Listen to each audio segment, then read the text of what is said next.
শান্তনু ঠাকুরের কার্ড কোনো কাজে লাগবে না, কারণ শান্তনু ঠাকুরের কার্ড নিয়ে এই মতুয়া সম্প্রদায়ের মানুষ মহারাষ্ট্রে গ্রেপ্তারও হয়েছে। আবার আমরা দেখেছি উদ্বাস্তু মানুষকে বিজেপি উড়িষ্যায় কীরকম তাদের ঘর ছাড়া করেছে। আমরা এখন দেখছি বিহারে কীরকম এসআইআর হয়ে গেছে, ভোট হয়ে গেছে, বুলডোজার দিয়ে বস্তি উচ্ছেদ করছে না গ্রাম শহরে উত্তর ভারতে।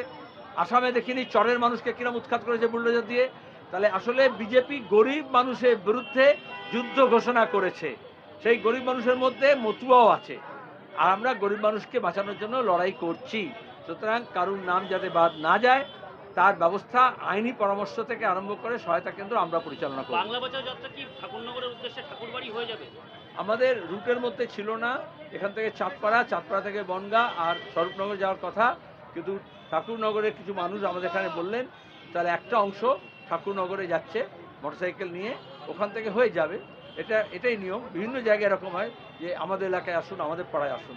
একটা প্রশ্ন, এটা উৎসাহ। যেটা হচ্ছে এতদিন দেখা গেছে যে মতুয়া ভোট বিজেপির দিকে অনেকাংশে ছিল, তৃণমূলের দিকেও অনেকাংশে ছিল, কিন্তু সিপিএম এরকম ভাবে মতুয়া সমাবেশ এই প্রথম। মানে এটাকে কি বলবেন? মানে না, তোমরা তো জানো না, তোমার বয়স কম আছে বলে।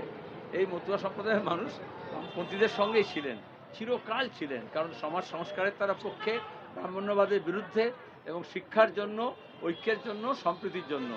বিজেপি যা করে এবং তৃণমূলও করেছে, প্রথমে তৃণমূল করেছে, একটু বড় মাকে সম্মান টম্মান জানিয়ে দিয়ে মমতা ব্যানার্জি একটু ঠাকুর দিয়ে গিয়ে, আর বিজেপি তৃণমূল মিলে ঠাকুর বাড়িকেই ভাগ করে দিয়েছেন। হরিচাঁদ গুরুচাঁদ ঠাকুরের শিষ্যদেরকে ভাগ করে দিয়েছেন, তাদের বংশকে ভাগ করার চেষ্টা করেছেন।